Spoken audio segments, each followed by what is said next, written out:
Hi hello friends, இன்னைக்கு நம்ம இந்த வீடியோவில் நம்ம லோகேஷ் கனகராஜ் டைரக்ஷனில் நம்ம ரஜினிகாந்த், அடுத்து நம்ம ஸ்ருதிஹாசன், நாகார்ஜுனா, சத்யராஜ், உபேந்திரா, அதுக்கப்புறமா நம்ம அமீர் கான் இவங்க எல்லாருமே சேர்ந்து நடித்து இப்போதைக்கு ரிலீஸ் வெயிட் பண்ணிக்கிட்டு இருக்கிற கூலி படத்துடைய அப்டேட்டை பற்றி தான் பார்க்க போகிறோம். ஆகஸ்ட் 14th, அதாவது இன்னும் ஒரு 2 வீக்ஸில் நம்ம எல்லாருமே இந்த கூலி படத்தை வந்து பார்க்க போகிறோம். கண்டிப்பாக ஒரு பயங்கரமான ஒரு ஓப்பனிங் இந்த ஒரு படத்துக்கு வந்து இருக்கும். அதில் எந்த ஒரு மாற்றமும் இல்லை. நம்ம லோகேஷ் கனகராஜ் என்ன மாதிரியான ஒரு சம்பவத்தை இந்த படத்தில் பண்ணி வச்சிருக்காரு அப்படின்றத நம்ம வெயிட் பண்ணி பார்க்கலாம். அது மட்டும் இல்லாமல் ஆரம்பத்தில் அந்த படம் வந்து எல்சியூவில் ஜாயின் ஆகுது அப்படின்ற மாதிரி ஒரு சில ரூமர்ஸ் எல்லாம் வந்துட்டு இருந்தது. இன்னொரு பக்கம் இந்த படம் வந்து எல்சியூலாம் கிடையாது, ஸ்டாண்டலோன் ஃபிலிம் தான் அப்படின்ற மாதிரி சொல்லிக்கிட்டு இருந்தாங்க.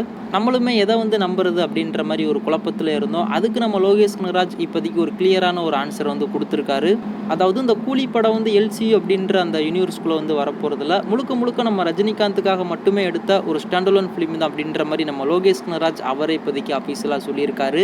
இதெல்லாம் மட்டும் இல்லாமல் நம்ம லோகேஷ் கனகராஜ் அவருடைய படங்களுக்கு ரொட்டீனாக ஒரு பேட்டர்னை வந்து ஃபாலோ பண்ணுவார். அதாச்சும் எந்த ஒரு படமாக இருந்தாலும் அந்த படத்துக்கு டைட்டில் டீசர் அப்படின்ற மாதிரி ஒன்று கொண்டு வருவார். அதில் வரக்கூடிய அந்த ஒரு டயலாக் தான் அந்த படத்துடைய இன்ட்ரோல் பிளாக்காக இருக்கும். ஸோ அதே மாதிரி தான் அந்த கூலி படத்துடைய டைட்டில் டீசர்லையுமே நம்ம ரஜினிகாந்த் முடிச்சிடலாமா அப்படின்ற மாதிரி ஒரு டயலாக் வந்து சொல்லியிருப்பாரு. அந்த ஒரு டயலாக் தான் இந்த கூலி படத்துடைய இன்ட்ரோல் பிளாக்காக இருக்கும் அப்படின்ற மாதிரியுமே நம்ம லோகேஷ் கனகராஜ் ஒரு இன்டர்வியூவில் அஃபீஷியலாகவே சொல்லியிருக்காரு. கண்டிப்பாக அந்த ஒரு இன்ட்ரோல் பிளாக்ல தேட்டரே கூஸ் பம்ப்ஸாக இருக்கும். அதையுமே நம்ம பொறுத்து இருந்து பார்க்கலாம். அதுக்கப்புறமா படத்துடைய ஃபர்ஸ்ட் ஹாஃபை பொறுத்த வரைக்கும் எந்த ஒரு கனெக்டிவிட்டியுமே இல்லாமல் ஒரு எமோஷனல் கலந்த ஒரு சஸ்பென்ஸ் ட்ராமாவாக தான் இந்த படம் வந்து இருக்குமாமா. செகண்ட் ஹாஃபில் தான் முழுக்க ஒரு ராவான ஆக்ஷன் சீக்வன்ஸ்லாம் இருக்கும் அப்படின்ற மாதிரியுமே நம்ம லோகேஷ் கனகராஜ் வந்து சொல்லியிருக்காரு. அதுலேயே முக்கியமாக இந்த படத்துடைய மொத்த ஃபுட்டேஜ்லேயும் ஒரு நிமிஷமோ என்னமோ தான் அவங்க வந்து க்ரீன் மைட் வந்து யூஸ் பண்ணியிருக்காங்களாமா. மற்றபடி 99% லைவ் லொக்கேஷனில் வச்சு தான் அந்த படத்தை வந்து ஷூட் பண்ணியிருக்கிறதா நம்ம லோகேஷ் கனகராஜ் வந்து சொல்லியிருக்காரு. இப்போதைக்கு இந்த கூலி படத்துடைய ஒரு அப்ராக்சிமேட்டான ரன் டைம் 2.25 மணி நேரத்துல இருந்து ஒரு 2 மணி நேரம் 50 நிமிஷத்துக்குள்ள இருக்கு அப்படின்ற மாதிரி சொல்லியிருக்காங்க. இது எந்த அளவுக்கு உண்மை அப்படின்னு சொல்லிட்டு தெரியல. அப்படியே இருந்தாலும் நம்ம லோகேஷ் கனகராஜ் அவருடைய படம் அப்படின்றதால அவருக்கு இது வந்து ஒரு ப்ராப்பரான ஒரு ரன் டைம் தான். அதுக்கும் மேலே போனாலும் பிரச்சனை இல்லை, ஏதாவது ஒரு மேஜிக் பண்ணி நம்மளை உட்கார வச்சிருவாரு. இதே இது மற்ற படங்களுக்கு இந்த ஒரு ரன் டைம் இருந்தால் தான் நமக்கு கொஞ்சம் பக்குன்னு இருக்கும். ஆனால் இந்த படத்துக்கு அப்படி பிரச்சனை இல்லை. எவ்வளோ ரன் டைமில் அந்த படம் வந்து இருந்தாலும் நல்லா தான் இருக்கும்.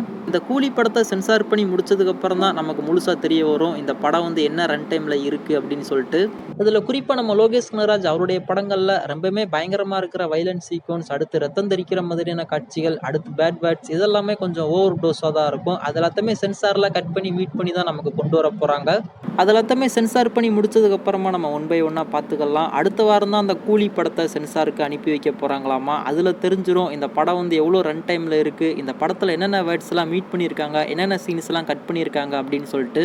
இப்போதைக்கு இந்த கூலி படத்துலேருந்து நம்ம எல்லாருமே வெயிட் பண்ணிக்கிட்டு இருக்கிறது இந்த படத்துடைய ட்ரெய்லருக்காக மட்டும்தான். ஆகஸ்ட் 2ஆம் தேதி இந்த கூலி படத்துடைய ட்ரெய்லரை லான்ச் பண்ணுறாங்க. அதையுமே இப்போதைக்கு நம்ம சன் பிக்சர்ஸ் அவங்க தரப்புல இருந்து அஃபீஷியலாகவே கன்ஃபார்ம் பண்ணிட்டாங்க. அதாவது ஆகஸ்ட் 2ஆம் தேதி இந்த கூலி படத்துடைய ஆடியோ லான்ச் ஈவெண்ட்லேயும் இந்த படத்துடைய ட்ரெய்லருமே லான்ச் பண்ண போகிறாங்க. அதாச்சும் அதை வந்து ஒரு ஆடியோ லான்ச் ஈவெண்ட்டுன்னு சொல்லாமல் ஒரு டிஃப்ரெண்ட்டாக அன்லிஸ்ட் ஈவெண்ட் அப்படின்ற மாதிரி சொல்லியிருக்காங்க. அந்த ஈவெண்ட்டில் தான் அந்த கூலி படத்துடைய ட்ரெய்லருமே லான்ச் பண்ணுறாங்க. ஸோ கம்மிங் சாட்டர்டே இந்த கூலி படத்துடைய அன்லிஸ்ட் ஈவெண்ட், அடுத்து இந்த படத்துடைய ட்ரெய்லர் ரெண்டுமே நமக்காக காத்துக்கிட்டு இருக்கு. ரொம்பவுமே தாறுமாறாக இருக்கும். ஸோ வெயிட் பண்ணி பார்க்கலாம். ஸோ நீங்களுமே இந்த கூலி படத்துடைய ட்ரெய்லருக்கும் அந்த படத்துக்கும் எந்த அளவுக்கு ஈகராக வெயிட் பண்ணிக்கிட்டு இருக்கீங்க அப்படின்றத கீழே மறக்காம கமெண்ட் பண்ணுங்கள்.